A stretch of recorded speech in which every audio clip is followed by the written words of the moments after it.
Hello and welcome to UPSC वाला। UPSC वाला में आप सबका स्वागत है। मैं हूं आपका एजुकेटर शशांक शेखर रॉय।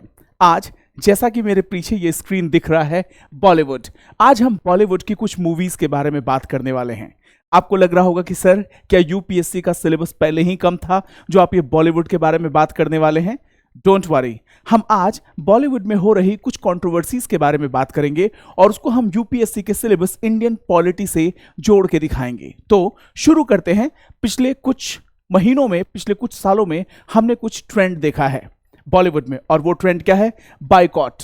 सिलसिलेवार तरीके से आप चाहे पद्मावत मूवी की बात करें या फिर लाल सिंह चड्ढा की बात करें या फिर अक्षय कुमार की एक फैमिली मूवी रक्षाबंधन के बारे में बात करें या फिर आप लाइगर मूवी के बारे में बात करें या फिर अभी हाल ही में रिलीज हुई रणबीर कपूर आलिया भट्ट स्टारर मूवी ब्रह्मास्त्र के बारे में बात करें, हमारे बॉलीवुड में एक ट्रेंड लगातार देखा जा रहा है बॉलीवुड मूवीज को ब्लॉक बायकॉट करने का। एलिगेशन यह है कि इन मूवीज ने किसी न किसी तरीके से इंडिया के रिलीजियस सेंटिमेंट को हर्ट किया है। एक ऐसी कंट्री जो अपनी डाइवर्सिटी के लिए जानी जाती है, अपनी मल्टी कल्चरल सोसाइटी के लिए जानी जाती है, ऐसी सोसाइटी में यह बड़ा मुश्किल काम है इस बात को आइडेंटिफाई करना कि वो कौन सा स्टेटमेंट है, वो कौन सा कैरेक्टर है जो यहाँ के सेंटिमेंट्स को, रिलीजियस सेंटिमेंट्स को ऑफेंड नहीं करता, हर्ट नहीं करता। इसी कड़ी में एक नई मूवी का नाम जुड़ गया है जिसका नाम है पठान। पठान जॉन अब्राहम और हमारे शाहरुख खान और दीपिका पादुकोण की मूवी है जिसको अभी इसका ट्रेलर लॉन्च किया है और पिछले कुछ दिनों में इस ट्रेलर ने कई मिलियन व्यूज गेन किए हैं। लेकिन इसके साथ साथ कंट्रोवर्सी भी लगातार बढ़ती चली जा रही है। एलिगेशन ये है कि इस मूवी में दीपिका पादुकोण ने कुछ ड्रेसेस ऐसे पहने हैं जो हमारे सेंटिमेंट्स को, इंडियन कल्चर को, इंडियन सिविलाइजेशन को हर्ट करते हैं, हमारे कल्चरल सेंटिमेंट्स को हर्ट करते हैं, हमारे रिलीजियस सेंटिमेंट्स को हर्ट करते हैं और वल्गैरिटी को प्रमोट करते हैं। आगे चलते हैं। ये मुद्दा और भी आगे बढ़ता है क्योंकि अभी 28th फिल्म फेस्टिवल कोलकाता में ऑर्गेनाइज किए गए जहां पे हमारे महानायक अमिताभ बच्चन और शाहरुख खान का जाना हुआ। इस कोलकाता फिल्म फेस्टिवल में अमिताभ बच्चन और शाहरुख खान दोनों लोगों ने अपने अपने स्टेटमेंट दिए। वैसे देखा जाए तो अमिताभ बच्चन साहब कभी भी ऐसे विवादास्पद मुद्दों पे बात नहीं करते, लेकिन इस बार पहली बार उन्होंने freedom of speech and expression के बारे में क्लियरली अपने आप को एक्सप्रेस किया। चलिए देखते हैं उन्होंने इस कोलकाता फिल्म फेस्टिवल में क्या कहा। एक बार जरा देखते हैं। यहां पे ever since the first song of Pathan, titled Besharam Rang, dropped on the internet earlier this week, social media have been abuzz with the boycott calls against the film. So, ये मूवी में जो बेशरम रंग नाम की एक movie है, इस मूवी को लेके बहुत सी कंट्रोवर्सीज हुए हैं। हम इस मूवी के हिसाब से, इस कंट्रोवर्सी के थ्रू हम आपको इंडियन पॉलिटी के कुछ कंटेंट को समझाना चाहते हैं, कुछ प्रिंसिपल को समझाना चाहते हैं, कॉन्स्टिट्यूशनल मोरालिटी के बारे में बात करेंगे, freedom of speech and expression के बारे में बात करेंगे, मॉब मेंटालिटी के बारे में बात करेंगे। फिलहाल चलते हैं इस कोलकाता फिल्म फेस्टिवल में जहां हमारे अमिताभ बच्चन साहब, Jaya Bachchan ji, chief minister waste Bengal हमारी ममता बनर्जी और शाहरुख खान और रानी मुखर्जी और कुछ और सेलिब्रिटीज भी दिखाई दे रहे हैं along with the governor of West Bengal. यहां पे कोलकाता फिल्म फेस्टिवल में बॉलीवुड लेजेंड अमिताभ बच्चन ने सबसे पहले फ्री स्पीच का इशू रेज किया and he said and censorship in the film industry over the years, and superstar Shahrukh Khan ने कहा that he spoke about narrowness driving social media. Social media has become a tool for boycotting movies one after another movie on the grounds of offending religious sentiment of the country. Now they were speaking at the inaugural ceremony of 28th Kolkata Film Festival. यहां देखते हैं सदी के महानायक अमिताभ बच्चन साहब ने क्या कहा। Amitabh Bachchan, even now questions are being raised on civil liberties. इन्होंने clear cut civil liberties, freedom of speech and expression के बारे में बोला कि आज अगर देखा जाए तो पिछले 70 सालों में बॉलीवुड ने बहुत तरक्की की है। बॉलीवुड में एक 80 के दशक में जिस एंग्री यंग मैन को आप देखते थे, आज बॉलीवुड ने लगातार अपने आप को अपग्रेड किया है। हमारे एक्टिंग के तरीके बदले हैं, हमारी स्क्रिप्ट बदली है, हमारा कंटेंट बदला है, हमारी ऑडियंस बदली है और इसके साथ साथ बहुत से बदलाव आए हैं। लेकिन इसके साथ साथ जो सबसे बड़ा बदलाव आया है वो सेंसरशिप का आया है। जिस तरीके से मूवीज जो है वो बायकॉट की जा रही हैं, जिस तरीके से freedom of speech and expression को बाधित किया जा रहा है, वो एक अच्छा संकेत नहीं है आने वाले दिनों के लिए। इस बात को अमिताभ बच्चन साहब ने बहुत खुल के बोला और ये रेयरेस्ट ऑफ रेयर ओकेजन था जब अमिताभ बच्चन साहब बॉलीवुड के इस बायकॉट से रिलेटेड मुद्दे के बारे में अपने आप को एक्सप्रेस कर रहे थे। देखते हैं यहां उन्होंने क्या कहा। बच्चन साहब referred the history of censorship in Indian cinema and said, even now, I'm sure my colleagues on stage would agree, questions are being raised on civil liberties and freedom of speech and expression. आज जब मैं यहां पे speech दे रहा हूं, हमारे audience को भी पता है कि हमारे सिविल लिबर्टीज और freedom of speech and expression के बारे में ये सवाल उठाए जा रहे हैं। एक एक्टर के लिए उसकी acting he freedom of speech and expression है।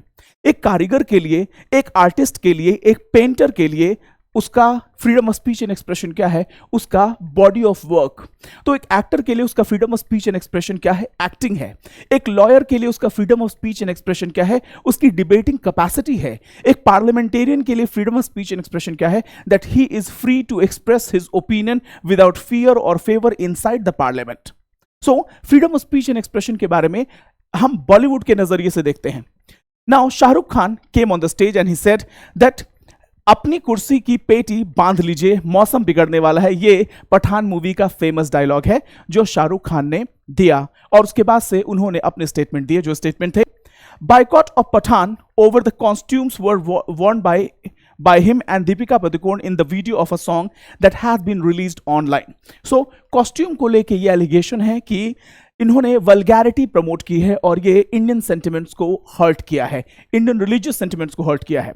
In the words of Shahrukh Khan, he says, cinema and advent of articulation through social media platform has now become the foremost expression of human emotions and experience. अगर देखा जाए तो हमारा media, हमारा social media, हमारा बॉलीवुड ये foremost medium बन गया है हमारे इमोशंस को एक्सप्रेस करने का। हमारे समाज में जो घटनाएं हो रही हैं, हमारे समाज में जो सुपरस्टिशंस है, जो डिवाइड है, डीपनिंग डिवाइड है, जो हमारे सोसाइटी में हैव्स एंड हैव नॉट्स हैं, जो डिवाइड है, उन सब को एक्सप्रेस करने का सबसे बेहतरीन तरीका क्या है?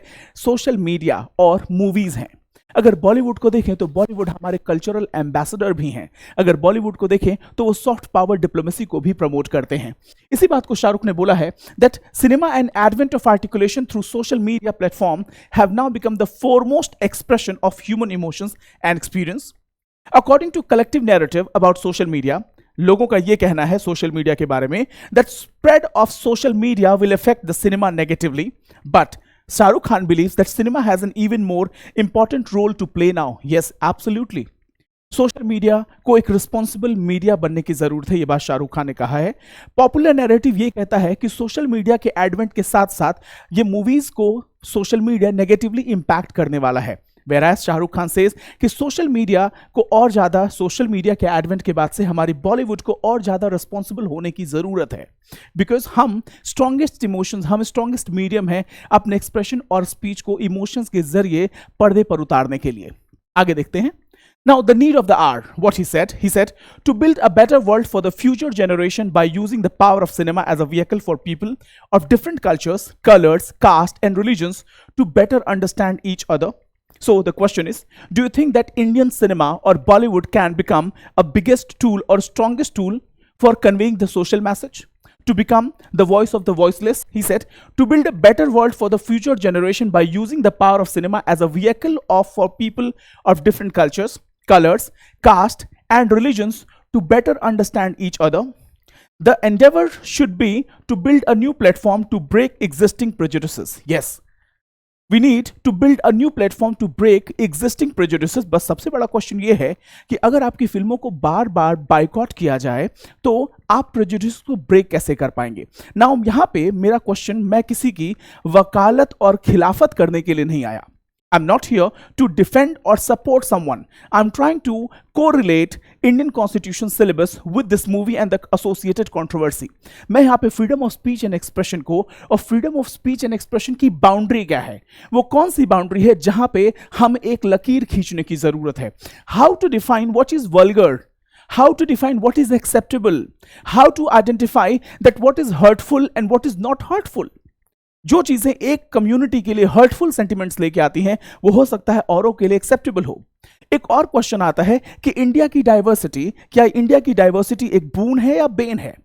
Is it really impossible? Is it really easy? Do you think कि बहुत इजी काम है एक multi cultural society, multi diverse society में एक सिंगल ओपिनियन फॉर्मुलेट करना? No, it is very challenge, it is very challenging. आगे देखते हैं। नाउ अगर देखा जाए तो बॉलीवुड ने हमेशा अपने आप को इन्वेंट किया है। पिछले 70-80 के दशक में देखेंगे तो हमारे सामने एक एंग्री यंग मैन की इमेज आती है। ये एंग्री यंग मैन जो फ्रस्ट्रेटेड है। क्यों फ्रस्ट्रेटेड है? साहूकार के जुल्म सितम से, ठाकुर के जुल्म सितम से, अनएम्प्लॉयमेंट को लेके, गरीबी को लेके ये प्रोटैगनिस्ट आवाज उठाता है। 70-80 के दशक में आप इस तरीके के एक्टर्स का जमावड़ा देखेंगे जहां अमिताभ बच्चन, विनोद खन्ना, बहुत से बॉलीवुड एक्टर्स का, एंग्री यंग मैन्स का इमर्जेंस होता है। उसके बाद से हम आगे बढ़ते हैं और उसके बाद से हमारे सामने एक नया ट्रांजिशन होता है, नए दौर की शुरुआत होती है। शाहरुख खान दिलवाले दुल्हनिया ले जाएंगे आएंगे। उसके बाद से बॉलीवुड में सुपर हीरोज का एडवेंट होता है विद क्रिस एंड ब्रह्मास्त्र। हमारे ऑडियंस चेंज होते हैं, हमारा टेस्ट चेंज होता है, हमारी स्क्रिप्ट चेंज होती है और हम लोगों तक पहुंचने का जो दायरा है वो भी बड़ा होता है। उसके बाद से साउथ इंडियन मूवी का बहुत बड़ा जमावड़ा होता है और बाहुबली मूवी आती है जो ओवरसीज तक पूरे वर्ल्ड में अपना डंका बजाती है ना। उसके अलावा हमारे पास और भी मूवीज आती हैं, RRR, जो अभी Bollywood south Indian movies, in fact I should not से साउथ इंडियन मूवी, क्योंकि इनकी एक यूनिवर्सल अपील हो गई है इन सारी मूवीज की। उसके बाद से अभी आपने देखा होगा सीतारामम, ये मूवी भी ब्लॉकबस्टर हिट रही। ये मूवीज का पोस्टर मैं क्यों आपको दिखा रहा हूं? इस मूवीज का पोस्टर इसलिए दिखा रहा हूं, मैं आपको दिखाना चाहता हूं कि कैसे कैसे बॉलीवुड एक बहुत ही स्ट्रॉन्ग मीडियम है लोगों तक पहुंचने का, हमारे समाज को समझने का, हमारे समाज में कुछ मैसेजेस को फॉरवर्ड करने का। नाउ अगर आप देखें तो यहाँ पे दंगल में आमिर खान की मुंह फोटो है और ये आपके जापान में इनकी फोटोज का सेल्फी लिया जा रहा है। What does that shows? और तो और हमारे prime minister Modi Bollywood actors के साथ, यंगस्टर्स के साथ फोटो खिंचाते हुए दिख रहे हैं। ये क्या दिखाता है? That prime minister Modi knows well कि बॉलीवुड का पावर क्या है। Bollywood is the strongest medium of soft power diplomacy. लेकिन ये सॉफ्ट पावर डिप्लोमेसी को बार बार अगर सेंसर किया जाए, अगर बार बार बॉलीवुड के इस पावर को बाइकॉट किया जाए तो इसका नेगेटिव इंपैक्ट आने वाला है। यही चीज मैं आपको समझाना चाहता हूं। आगे देखते हैं। नाउ यहां तक कि ग्रेविटास प्लस में भी इस बात को बोला गया that Bollywood a missed opportunity to promote soft power diplomacy. Bollywood is a missed opportunity to promote soft power diplomacy. Yes, ये मैं नहीं कह रहा, ये Beyond News का स्पेशल एडिशन कहता है Bollywood a missed opportunity to promote soft power diplomacy, जो कि किसी भी कंट्री का मोस्ट पोटेंट वेपन होता है अपने कल्चर को स्प्रेड करने का, अपने सिविलाइजेशन को दुनिया में बताने का। Now civil liberties and freedom of expression, speech and expression के बारे में बात करते हैं। मेरा मुद्दा यही था, बॉलीवुड के इस पठान मूवी के कंट्रोवर्सी से आपको यूपीएससी के सिलेबस तक लेके आना था और यही है पढ़ने का तरीका, लाइफ झिंगा लाला हो जाती है। एक बार देखते हैं। Now the freedom of speech and expression is regarded as the first condition of liberty. Without freedom of speech and expression आप लिबर्टी का कोई मतलब नहीं है। आपको बहुत अच्छा एयर कंडीशन रूम दे दिया जाए, आपको बहुत अच्छी लाइफ दे दी जाए, you may be travelling in Mercedes and Portia, but आपके मुंह पे अगर टेप लगा रहे, आपको अगर एक्सप्रेशन की आजादी ना हो, तो वो लिबर्टी किसी काम की नहीं है। तो freedom of speech and expression is regarded as the first condition of liberty. Expression is a matter of liberty and right, and the liberty of thought and right to know are the sources of expression. Free speech is life wire of the democracy. अगर किसी भी democracy में freedom को crush कर दिया जाएगा, freedom of speech and expression को crush कर दिया जाएगा, तो डेमोक्रेसी का लाइफ ब्लड ड्राई हो जाएगा, डेमोक्रेसी का लाइफ ब्लड सूख जाएगा, because freedom of speech and expression is the life wire of democracy. ये इंडियन डेमोक्रेसी की बात नहीं, हम democracy as a universal appeal के बारे में बात कर रहे हैं। नाउ क्या बॉलीवुड या बॉलीवुड एक्टर्स या बॉलीवुड प्रोड्यूसर्स का भी अपना freedom of speech and expression है? और अगर freedom of speech and expression है तो वो लक्ष्मण रेखा कहां से खींची जाए जो ये बता सके that you are not hurting the sentiments of a multi cultural society like India?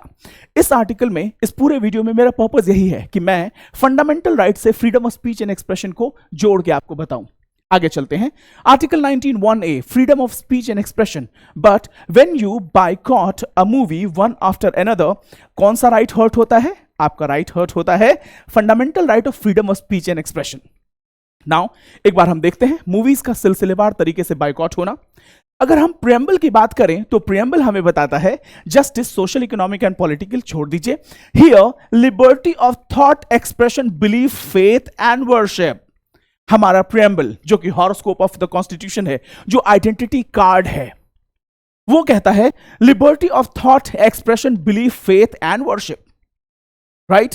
Apart from that, अगर हम फंडामेंटल राइट में भी जाएंगे तो फंडामेंटल राइट में freedom of speech and expression अकेले दिया हुआ है। यहां पे ये जो कलरफुल इमेज आप देख रहे हैं, ये क्या है?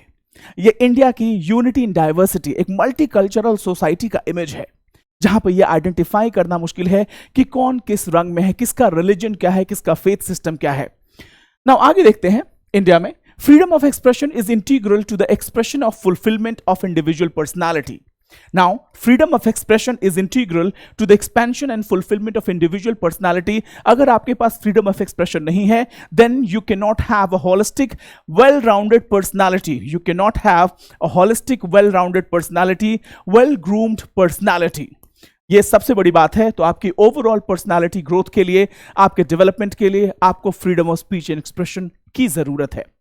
नाउ अगर देखा जाए तो बहुत सी मूवीज में ये ट्रेंड देखा जा रहा है। दिस कंटेंट, जहां जिस तरीके से बायकॉट का दौर चला हुआ है, हमारे यहाँ बहुत से बॉलीवुड मूवीज ने और सीरियल्स ने पहले ही डिस्क्लेमर देना शुरू कर दिया है।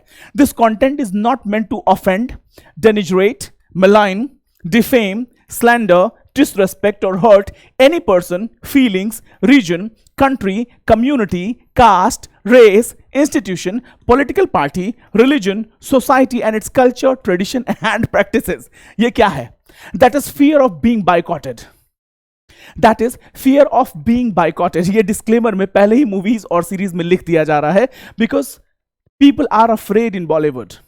People are afraid working for OTT platform कि उनकी मूवीज एक ना एक मामले में घसीटी जाएंगी और बायकॉट हो सकता है। सो अगर आप इन डिस्क्लेमर्स को देखेंगे तो आपको क्लियर कट अंदाजा मिल जाएगा that they are using it as a defence. आप एक बार देख लीजिए, यहां पद्मावत मूवी में पहले ही डिस्क्लेमर दिया हुआ है। Now why have many boycotts in recent times? अगर देखा जाए तो बायकॉट में there is a spectre is haunting in Bollywood and that spectre of boycottism. Bollywood is afraid of boycott related problem. बहुत से एलिगेशंस ये हैं कि बॉलीवुड में नेपोटिज्म है, बॉलीवुड में एक सिंडिकेट है जो आउटसाइडर को वेलकम नहीं करता। ये भी एलिगेशन है। अगर आप देखें तो यहां नेपोटिज्म का एलिगेशन है। सुशांत सिंह राजपूत ने इसके बारे में बहुत ओपनली बोला था ना। हम चलते हैं constitutional morality and mob mentality. What is constitutional morality? What is constitutional morality? Constitutional morality का सीधा सा मतलब है adherence to or being faithful to bottom line principles of constitutional values.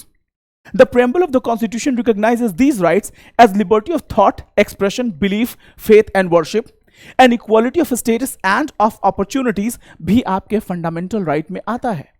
So ये constitutional morality versus mob mentality. Constitutional morality क्या कहता है? That the citizens of India will follow, will abide by, will adhere to or being faithful to bottom line principles of constitutional values. अब ये constitutional values क्या है एक बार हम देख लेते हैं। कॉन्स्टिट्यूशनल वैल्यूज, कॉन्स्टिट्यूशनल मोरालिटी में रूल ऑफ लॉ आता है, इंडिविजुअल लिबर्टी आती है, राइट टू इक्वालिटी आता है, फ्रीडम ऑफ चॉइस है, आपके पास ड्यू प्रोसेस ऑफ लॉ है, procedure established by law, social justice, freedom of expression and preamble. मैंने इतना जो आपको स्लाइड्स दिखाया, मेरा पर्पस ये नहीं था कि मैं किसी की खिलाफत, किसी की वकालत करूं। मैं तो बस ये कह रहा था कि यूपीएससी वाला में पढ़ने का तरीका बदलिए, चीजों को समझने का तरीका बदलिए, अपने सोचने का दायरा बदलिए। सो कॉन्स्टिट्यूशनल मोरालिटी का कॉन्सेप्ट ये है, you are adhering to or being faithful to bottom line principle of constitutional values। but इस regular boycott को देखते हुए ऐसा लगता है कि we have forgotten constitutional morality, the creed of constitutional morality, और हम constitutional morality को भूल के we are going for mob mentality। और अगर ऐसा है तो ये क्लियर कट वॉयलेशन है freedom of speech and expression का, जो एक आर्टिस्ट के लिए बहुत इंपॉर्टेंट है। आपने अभी recent controversy Saif Ali Khan starrer तांडव मूवी को देखा होगा, जिसमें एक एक्टर के शिव जी का रोल करने को लेके विवाद हुआ था। तो ये बड़ा मुश्किल काम है ये आइडेंटिफाई करना कि कौन सा एक्ट किसी कम्युनिटी को ऑफेंड करेगा और कौन सा एक्ट वल्गैरिटी के दायरे में आता है। ये बहुत ही मुश्किल काम है, क्योंकि India is a multi religious multi cultural society और इंडिया अपनी डाइवर्सिटी के लिए पूरे वर्ल्ड में जाना जाता है। सो हियर कॉन्स्टिट्यूशनल मॉरलिटी का वॉयलेशन है और मॉब मेंटालिटी आपके सामने दिख रही है। रूल ऑफ लॉ आपको मैंने कॉन्स्टिट्यूशनल मोरालिटी बताया। नाउ कॉन्स्टिट्यूशनल मोरालिटी का पर्पस क्या है? Inclines towards making Indian democracy vibrant by infusing a spirit of brotherhood and a heterogeneous population belonging to different classes, races, religion, culture, caste and sections। लेकिन अगर देखा जाए तो ये बिल्कुल उल्टा हो रहा है हमारी सोसाइटी में। We not adhering to constitutional morality। और अगर इस तरीके से अगर मॉब मेंटालिटी अगर रोड पे आ जाती है तो सुप्रीम कोर्ट की जरूरत क्या है, हाई कोर्ट्स की जरूरत क्या है, केंद्रीय फिल्म प्रमाणन बोर्ड की जरूरत क्या है, हमारी अथॉरिटी और स्टैट्यूटरी ऑर्गेनाइजेशन की जरूरत क्या है, when people will avoid constitutional morality and will go for mob mentality। So Indian constitutional morality inclines towards making Indian democracy vibrant by infusing a spirit of brotherhood among heterogeneous population belonging to different classes, races and religions, culture, caste and sections। यहाँ mob mentality के बारे में मैंने कुछ दिखाया है कि यहाँ पे simply look at this। When the herd is all running towards a cliff, the one running in the opposite direction seems crazy। सो कोई लॉजिक नहीं है कि आप किसी चीज का अपोज क्यों कर रहे हैं। Simply there is a mob mentality which is complete violation of constitutional morality. इसी चीज को मैं इंटीग्रेट करके समझाना चाहता था ना। मॉब मेंटालिटी क्या है? Mob mentality is when people adjust their personal views to fit in the group they are in. Now यहां कोई लॉजिक और कोई रीजनिंग नहीं है कि आप किसी चीज का विद्रोह क्यों कर रहे हैं, विरोध क्यों कर रहे हैं। नाउ अगर देखा जाए तो हम ड्रेस की बात बोलें, ड्रेस के कलर की बात बोलें, so this is not for the first time that this kind of costume has been used in one particular song. इसके पहले भी हजारों सॉन्ग्स ऐसे हुए हैं, हजारों मूवीज आई हैं जिसमें पर्टिकुलर कलर के ड्रेसेस पहने गए हैं but no objection was raised. यहां पे मॉब मेंटालिटी का सिंपल सा मतलब है people adjusting their personal views to fit the group they are in. Public groups and mobs are the most obvious examples of mob mentality। Whether gathering to grieve, protest or cheer on a sports team, a crowd can quickly adopt a group mentality। अभी आपने देखा होगा कहीं पे बहुत ही stampede हुआ है, बहुत भगदड़ मची है, बहुत से लोगों को चोटें लगी हैं अर्जेंटीना के वर्ल्ड कप जीतने के बाद से। ये इंडिया की कहानी है। सो मेरा पर्पस आज के आर्टिकल में यही था कि मैं आपको समझाना चाहता था, मैं आपको बस ये समझाना चाहता था कि पठान मूवी में जो कंट्रोवर्सी हो रही है उसको आप fundamental right, freedom of speech and expression से जोड़ के देख लीजिए, सिविल लिबर्टी से जोड़ के देख लीजिए। आप इस बात को समझिए कि freedom of speech and expression का इंपॉर्टेंस कितना है। क्या बॉलीवुड एक्टर्स, बॉलीवुड डायरेक्टर्स और बॉलीवुड एज एन इंडस्ट्री क्या इनके भी freedom of speech and expression का सेफगार्ड होना चाहिए, या फिर वो कौन सी लक्ष्मण रेखा है जिससे यह तय किया जाए that what constitute vulgarity when you are crossing the line which is going to hurt the sentiments of a multicultural society। तो मैंने कुछ क्वेश्चंस आपसे पूछे हैं। What is the extent of freedom of speech and expression in a multicultural society like India? What constitutes vulgarity? What is the thin line between freedom of speech and expression and hurting the sentiments of the masses? तो आज हमने ये question आपसे पूछा है team. मेरा purpose बिल्कुल, मेरा एक सिंगल माइंडेड एजेंडा ये था कि इस मूवी के थ्रू मैं आपको सोचने पे मजबूर करूं, मैं आपको थोड़ा सा नज करूं, ताकि आप आसपास की चीजों में जो घटनाएं हो रही हैं उसको आप यूपीएससी के सिलेबस से भी इंटीग्रेट करके देख सकें। मैंने इसमें सारा मटेरियल दिया हुआ है। I have asked the valid questions और मैंने यूपीएससी के एक बहुत ही इंपॉर्टेंट टॉपिक के बारे में आपको थोड़ा सा दिखाया है जो हम कॉन्स्टिट्यूशनल मोरालिटी कहते हैं। और कॉन्स्टिट्यूशनल मोरालिटी के डायमेंशंस क्या क्या हैं, क्या क्या इंपॉर्टेंस है हमारे सिविल लिबर्टीज का, एक डेमोक्रेसी में सिविल लिबर्टीज का होना क्यों जरूरी है, और अगर किसी डेमोक्रेसी में सिविल लिबर्टीज नहीं है तो क्या डेमोक्रेसी का कोई मायने बचता है। इन्हीं सारे क्वेश्चंस का आंसर मैं देने के लिए आया था और आपको मैंने थोड़ा सा नज करने की कोशिश की ताकि आपके सोचने की दिशा बदले। चलते हैं, आपसे फिर मिलेंगे कल के सेशन में, करंट अफेयर्स के सेशन में। तब के लिए thank you so much and जय हिंद, जय Bharat, bye bye, take care.